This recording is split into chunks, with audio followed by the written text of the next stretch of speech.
যদি কেউ মসজিদে আল্লাহ এবং তার পাশে মোহাম্মদ শুধু এরকম দুইটা শব্দ লিখে রাখে না, অথবা অনেক জায়গায় মসজিদে বলে কোনো কথা না, কোন এক জায়গায় ধরেন একটা স্টেজের এক পাশে আল্লাহ এক পাশে কি রাখলেন মোহাম্মদ, অনেক ব্যানারের দুই কোণায় লেখা থাকে, এইভাবে আল্লাহ এবং মোহাম্মদ শুধু দুইটা বাক্য না, দুইটা নাম আলাদা আলাদা রাখছেন, এইগুলোতে আমি বলছি নিষেধ করেছি, কিন্তু শিরিক সরাসরি বলি নাই। কেন শিরিক সরাসরি শিরিক হবে না কেন? কারণ হলো কেউ তো যদি এই নিয়তে বলে যে আল্লাহর মোহাম্মদ এক, নাউজুবিল্লাহ, তাহলে তো সে মুশরিক হয়ে যাবে, কোনো সন্দেহ আছে?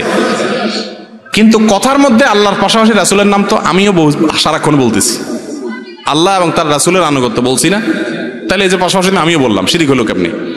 এখানে উদ্দেশ্য হলো যখন আপনি দুইটা নাম পাশাপাশি উল্লেখ করবেন, কেমন জানি মনে হচ্ছে যে আল্লাহ এবং রাসূল তারা, আল্লাহ মাফ করুক, নাউজুবিল্লাহ, একে মানে দুই সত্তার সমান, এরকম একটা কিছু বোঝা যাচ্ছে আল্লাহ এবং রাসূল।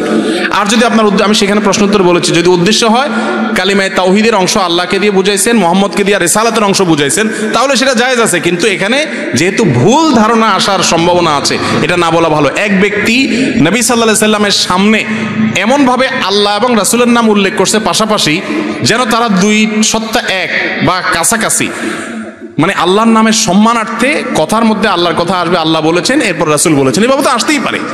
আশহাদু আল্লা ইলাহা ইল্লাল্লাহ ওয়া আশহাদু আন্না মুহাম্মাদুর রাসূলুল্লাহ, দুই কথা দুইজনের নাম আসছে, এভাবে তো আসতে কোনো অসুবিধা নেই। কিন্তু দুইজনের নামকে যদি এমন, দুই সত্তার নাম যদি এমনভাবে উল্লেখ করেন যেন আল্লাহ রাসূল এক, আমার দেশে অনেক ব্যক্তি আছে যারা মনে করে যে আল্লাহ সে রাসূল, আছে না? না, এরকম অনেক গানও আছে। এইভাবে আল্লাহ রাসূলকে যদি এক বানায় ফেলে তাহলে ঈমান থাকবে?